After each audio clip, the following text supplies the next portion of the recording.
Welcome to Daughter and Dad Podcast, Episode 10, Bees, Bach, and Bucking.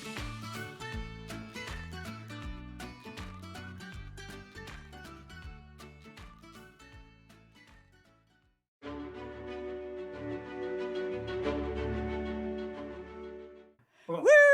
hola, amiga. Hola, Papa! Well, you got a story for me? Okay, Dad. You texted me this morning and said that we needed to clink our new Daughter and Dad mug. So I made a nice mug of green tea and I set it on the kitchen table. And next to it, I set down a milk bone for Jengo. And I thought, I can see you it know now. where this is going. I do. Dad, he jumped. I wasn't ready to give him his treat. I was going to make him run through a couple of tricks. And he jumped up to get the treat.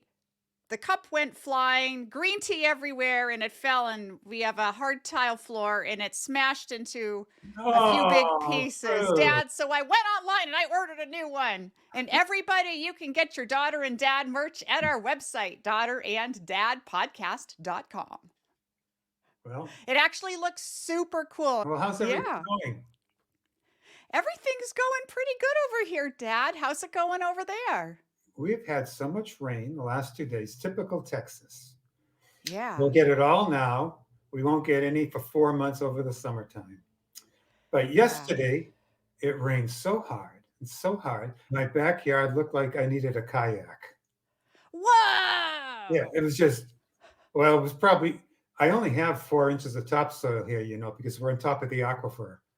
So it went down fast overnight, but it was beautiful. I'm so happy to have it. Grass all of a sudden is turning green, and spring is on the way to San Antonio. You get spring about a month before we do here in Albuquerque because we're at elevation and a little north of you. Yeah. So we've been getting some rain too, and it is supposed to rain today. It's overcast and humid. My hair is doing weird things. Oh, Pru, you'll be happy the next time you visit here. I know you like Indian food, and we have a brand new Indian restaurant in our neighborhood. No way! Yeah, it's called Karma. There's no menu. You get what you deserve. That's like that old joke where the Buddhist went to the hot dog vendor and the hot dog vendor said, "What would you like?" And the Buddha said, "Make me one with everything."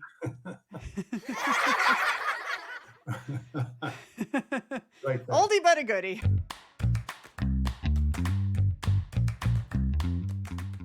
Where I live, there are 4 streets in my subdivision parallel to where I live. 4 counting my street. Well, on the 4 streets, we all have the exact same numbers. The only thing different is the street name. So 3 times in a row, I ordered from Amazon, and 3 times in a row, my package never arrived to my house. Oh no. Right. And I called Amazon the first time, and they said, we'll just reimburse you. We'll put it on your card. Okay, good. Then I called them the second time. They said, we will put it on your card and we're going to send you a replacement. I thought, well, that's good. And they're going to, take it off my card, right? Right. So they're going to do that. Then the third time it happened, the replacement they sent me didn't come to my house. I called them and said, we'll send you another replacement. I said, I don't want a replacement. I just want whatever I order next to come to my house. Well, we can't do that. So we have to send you a replacement. And no. so I said, okay, send me a replacement. Then I thought, this is not going to work. So I went on Amazon.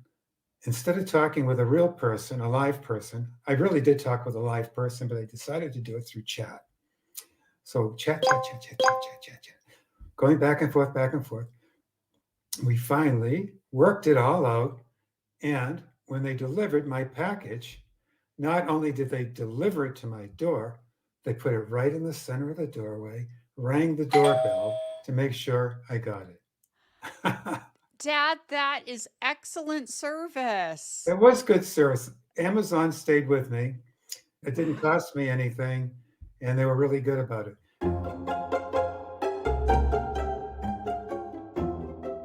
Well, what's going on in your life, Pro? Well, I've got a couple of Django stories aside from him jumping up and knocking the mug down. Well, let's hear a story about Dr. J. Dr. J, he thwarted a robber in our neighborhood. Really? Yes, the other night, it was the middle of the night around 1 in the morning, and he starts barking like crazy.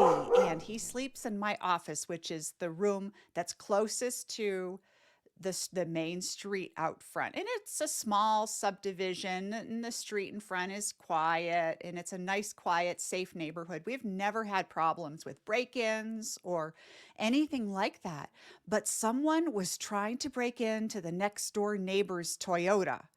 They had smashed a window and they were fiddling with the steering column to try to jumpstart the car. And Dr. J was creating a ruckus.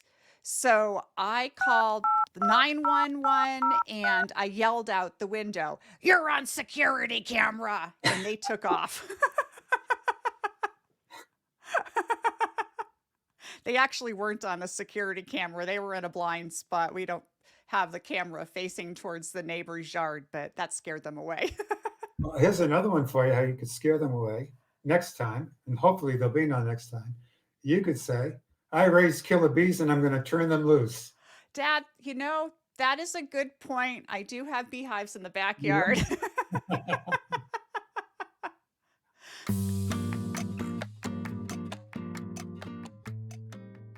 I was thinking, where am I going for my trip? Dad, I want to know. Well, I don't know yet, but I'm still working on things. Now I'm looking at vegetarian tours. Really? Yeah.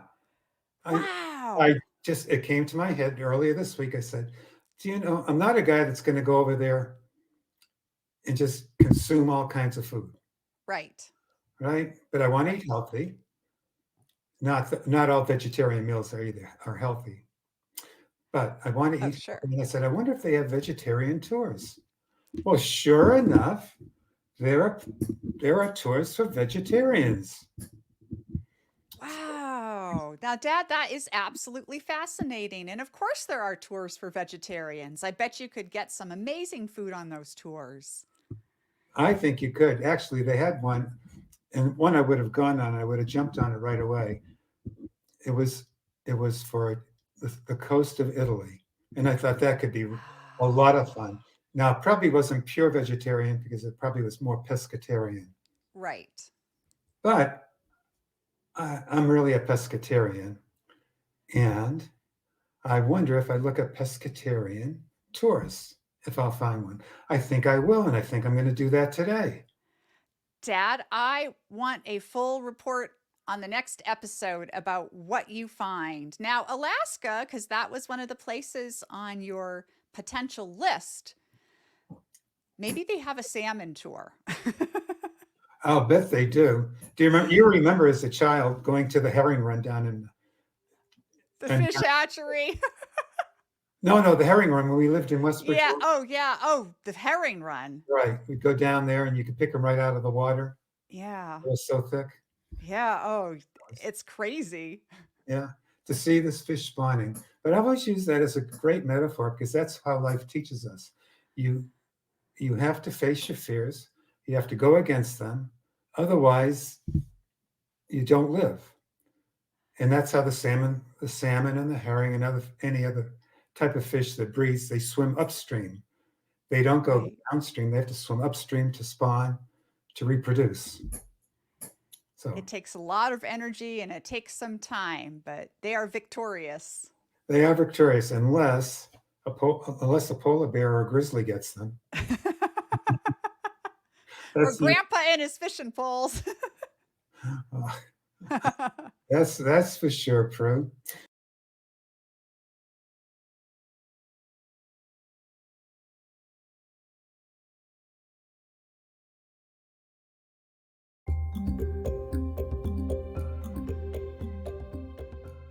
So just 3 items.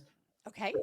Someone when someone says, "Yeah, that would be a healthy meal," what would your 3 items be? Now, all fair to our viewers and our listeners, I thought of this and I figured it out ahead of time. And Prue is catching this blind, but I will tell you, she is an incredible cook.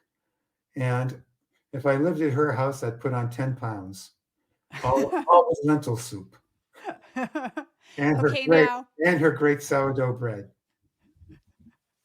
so I have a question. So, do spices count with the 3 items?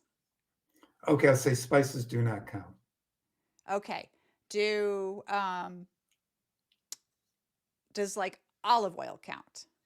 Olive oil will not count. Okay. Then I would make in the air fryer salmon and That's some one. That's one. Japanese purple sweet potatoes Two. and either broccoli or Brussels sprouts. That is a healthy meal. That is a healthy meal. And that one's done in 30 minutes. 30 minutes from beginning to end to plate. Plate. Ah, Prue, I like it. I like it. We How had about one, you, Dad? well, we did have one thing in common. Salmon, No, the purple potatoes, no, the broccoli. broccoli or Brussels sprouts. Right. Okay, my 3 were hummus, Oh, because I would dip the broccoli into the hummus. that, yeah. Okay. And a nice bowl of blueberries. So I got Oh, blueberries, my hummus chickpeas, and my broccoli, which I would then eat very slow and enjoy dipping it into this tin of tin of hummus. man, that sounds so good. I had blueberries this morning with some oatmeal and a few walnuts. It was pretty good. A little drizzle of my homegrown honey. Oh, that's just awesome, Pro. Yeah.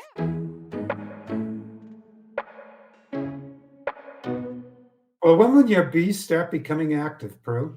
Well, it's been fairly warm. It was almost 60 degrees here yesterday, so the bees were out and about flying around. They were doing what's called a cleansing flight. In other words, they're flying out of the hive to poop. I was going to say, is it colon cleansing? It is a colon cleansing flight. The winter bees over the winter, the bees that spend the winter with the queen, they don't hibernate. Bees don't hibernate. They spend all winter all along in a big cluster around the queen, keeping the queen warm all winter long. And when it gets warm enough, they will fly out, poop, and fly back in. So that they were doing that, You and mean they hold it for that long? they do. They hold it for that long. Yikes. All throughout all the cold weather, they hold it.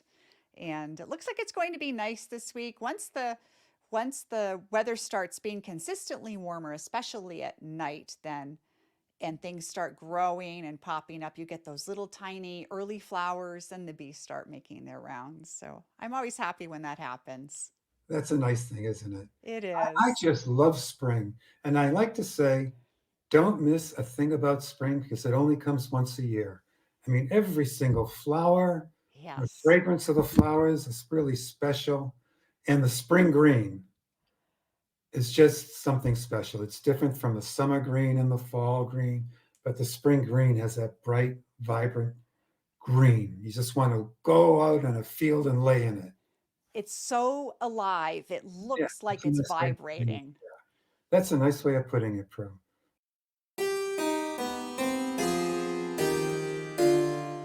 So what happened to the harpsichord? You said it broke? Oh my gosh. Okay, so Daniel is a harpsichordist. He is a very accomplished one. He is probably one of the best harpsichordists on the planet, and that's not an exaggeration. He's very, very good. He's given concerts all over the place. He's also a composer. And he has a harpsichord that he built in 1979. And that's the harpsichord he uses. It's a Flemish harpsichord. And he is starting a YouTube channel where he is going to be demonstrating some of the research that he has done into early Baroque performance practice. it's heady stuff. So, and I don't understand most of it because it's not in my areas of expertise, but he is an expert and he's going to be recording a bunch of cool, beautiful Baroque pieces for people to enjoy on YouTube, interspersed with some discussion on what he's doing that's different than what people do today in terms of performance practice. And we went out and bought a fancy ribbon microphone because that is the best kind of microphone recommended for recording the harpsichord. It's a difficult instrument to mic because it has so many strings and the strings are plucked and they're not hammered like on a piano. They're actually plucked with little teeny things called plectra. And while he was recording, we realized on playback that there was some unintended resonance that the microphone was picking up. It was buzzing. So Daniel started looking inside the harpsichord, really getting down. There was some magnifying glass and a flashlight, and I was helping him. And we realized there were a few long, very, very, very hairline fractures that had, cracked in the soundboard because of the lack of humidity here in New Mhm. Mexico and just time, just all those years in time. So we had to repair those. We had to take the harpsichord apart, and Daniel got some special glue that he went on and explained it to me, Dad, and honestly, I don't remember. Some kind of special glue that you put in the cracks, and it leaves the sound, the integrity of the soundboard, so that it can still transmit the sound in a unified way, and it's easy to remove if you decide to do a more laborious repair. And so we spent an entire weekend fixing the harpsichord, and now it sounds amazing again. So he's getting ready to record, and I will let everyone know when his YouTube is up. It's going to be called Keys to the Baroque. And you can put And that when it gets up, you can put it on one of our upcoming podcasts. I absolutely will. Everyone will just be amazed at how beautiful his music is. It's incredible.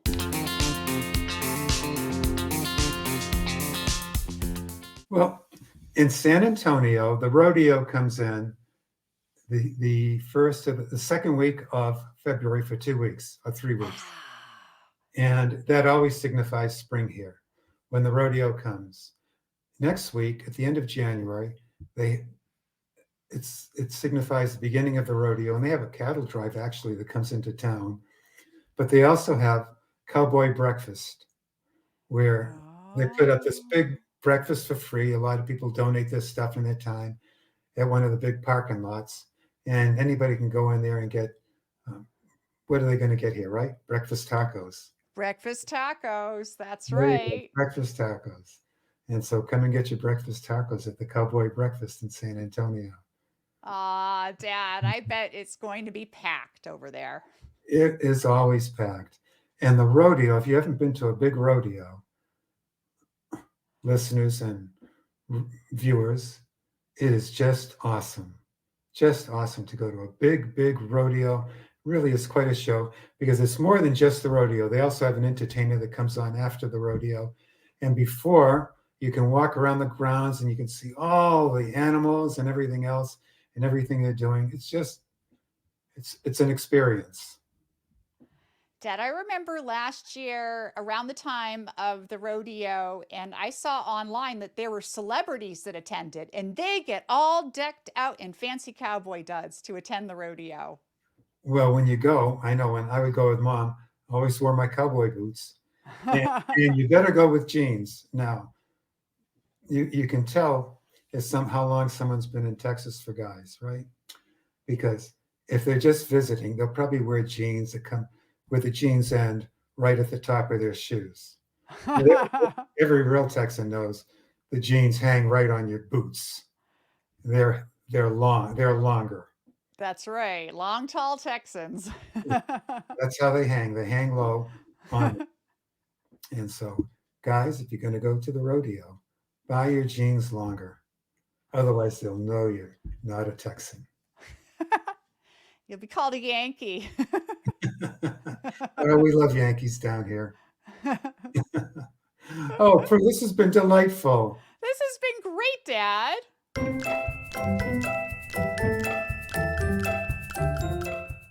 questions do you have, Dad, for our audience?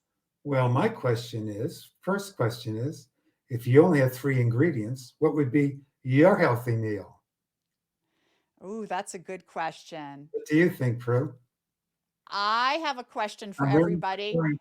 I'm learning to point. I have a question for everybody.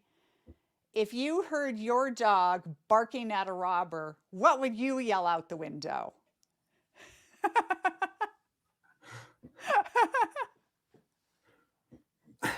I was just thinking to myself, gee, if I heard that, I'd say, buddy, you heard the dog bark. The next thing you're going to hear is my shotgun.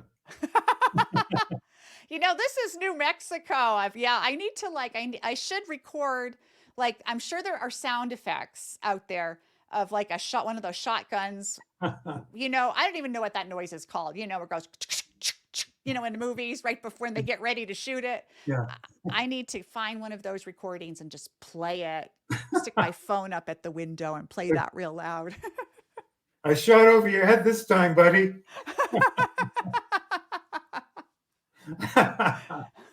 Oh, well, adios, amiga. Adios, Papa.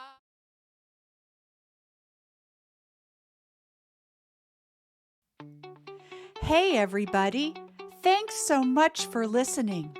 Don't forget to like, subscribe, and leave us a comment. Visit our website at daughteranddadpodcast.com. We love you.